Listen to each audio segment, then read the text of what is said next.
Hey, what's going on, guys? Welcome to another video on my channel, Hairliciously. If you guys are new to this channel, please make sure to subscribe so that you can keep up with the latest hair loss topics, hair transplants, and follow me through my minoxidil beard growth journey. Also, feel free to check out my website at hairliciously.com, where I sell derma rollers, microneedling devices, both of which are scientifically proven to promote hair growth. And also check out my ebook on the top 25 hair transplant doctors in the world. Before I get started, I wanted to give you guys an update on my minoxidil beard growth journey. I'm currently at about 3.5 weeks, and I was not able to give you guys an update earlier this week because I actually had family that came to visit me from California. But here are the results. So let me zoom in a little bit so you guys can get a better view. This is what I have right now.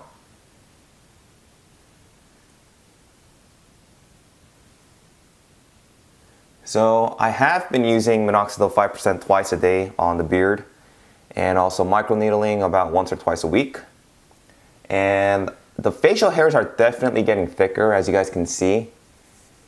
And from a look at some of the people's YouTube channels that actually do the whole minoxidil beard growth journey, it seems that most people seem to get decent results around their 3 to 4 month mark. So obviously I still have a long way to go.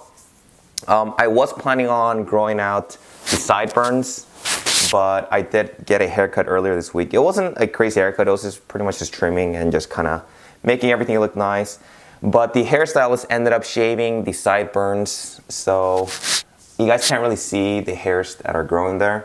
But I do still have vellus hairs growing here, and I think the minoxidil 5% and microneedling is actually helping with a lot of the vellus hairs grow on the sides. I haven't really seen any on my cheeks, and if you guys notice here, there are some empty areas, but I do see hair follicles there, so hopefully it's gonna start growing in, but I just have to wait and see what happens. So let me know what you guys think about my mustache and my beard, and I will keep you guys updated on a weekly basis. It feels a little bit weird just growing it out because I've never done this before, and I've never even grown it up till 3 week, 4 week mark, but I like the way that it looks, and you know, some people don't like it, but for the sake of this whole beard growth minoxidil journey, I will go ahead and push forward and continue. So I'll keep you guys updated. So about today's video, as you guys know, by the age of 35, there's going to be about 2/3 of men who are going to experience some degree of appreciable hair loss.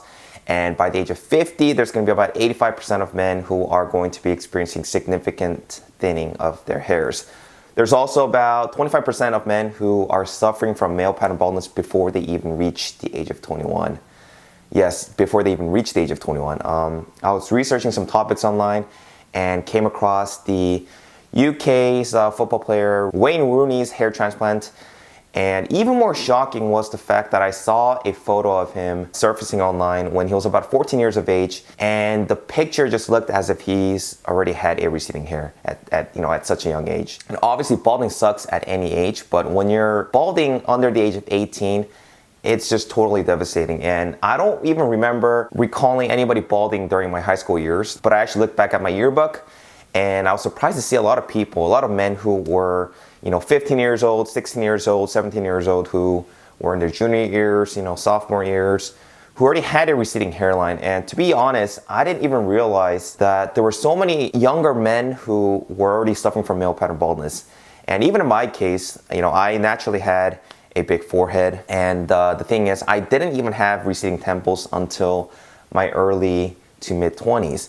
But if you take a look at Wayne Rooney's photo when he was 14 years old, not only did he have a wide forehead, but it's also clear to see that he probably had at least a node or two. At such a young age, he had that deep temple recession here. And so as a result, in his 20s, Rooney ended up getting his first hair transplant in 2011. And he also had a second procedure to thicken up his hairline in 2013. He had both procedures done at Harley Street Hair Clinic in London via FUE, since he does cut his hair short and we were not able to see any linear scars on the back of his scalp. And research shows that he spent anywhere from 30,000 pounds, which is nearly close to $40,000 USD. And I would guess that he must have had somewhere between at least 3,000 grafts to 4,000 grafts into the hairline and also to the mid portion of his scalp. So here is a photo of him before and after his first procedure.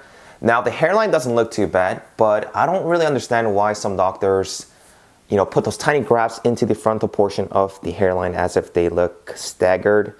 I think it just doesn't look natural. It's just better to actually, create more of a staggered look instead of just making a straight hairline and just randomly putting, hair grafts every few centimeters or so. Now, this is a photo of Rooney 3 years later, which shows his results of his hair transplant. It almost looks as if, they're falling out, which is very possible, and a lot of people don't understand this concept that even if you've had a hair transplant, the original hairs behind it can still fall out.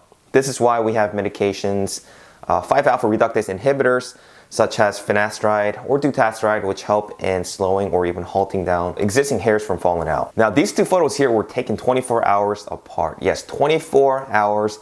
And you can drastically see a huge difference between the first photo and the second photo. And it almost looks as if he was using some type of hair fiber to increase density. It is possible that he was continuing to lose his battle with hair loss.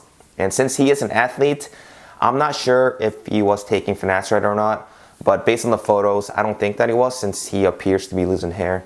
And a lot of the athletes, some countries do ban taking finasteride. And in my opinion, $40,000 worth of hair transplants, with the results that he got, is not that great in my opinion. So obviously Rooney isn't the only person to be balding at such a young age. I've told you guys that 25% of men do suffer from hair loss under the age of 21. So I did some quick Google search and also on YouTube that shows other men who are suffering from hair loss as young as 17 years old with not just moderate, but extremely severe case of hair loss. So this guy here is 17 years old, and he's already had a pretty bad diffuse thinning on the scalp, and you can clearly see right through his hairline.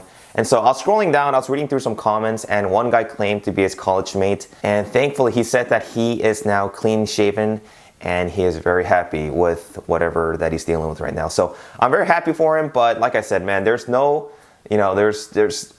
no guy should be balding at such a young age. And I'm not saying balding is a bad thing, but especially at such a young age, you have so many other things that you have to worry about.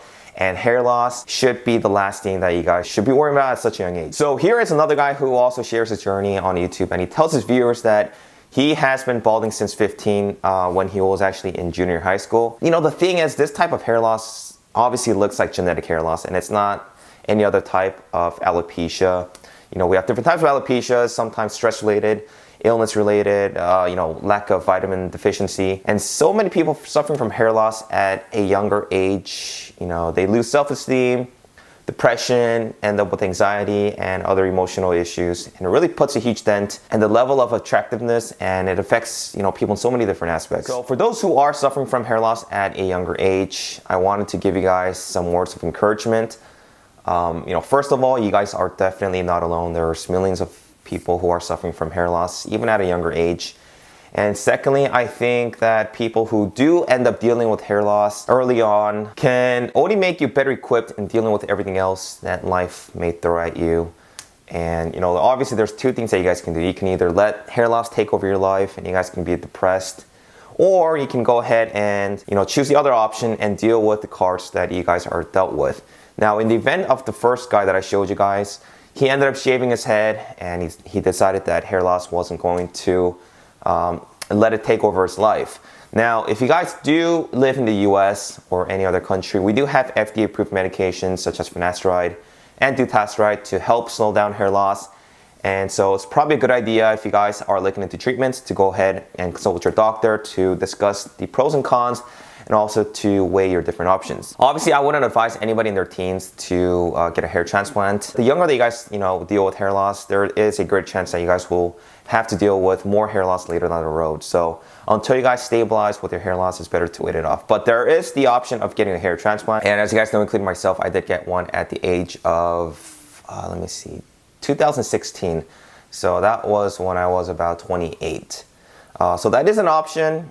But whatever you guys do, don't let hair loss take control of your life. Hopefully this video has been somewhat encouraging and helpful. If you guys have any questions or comments, please make sure to send them my way. Also, thanks for watching, guys, and I'll talk to you guys next time. Take care.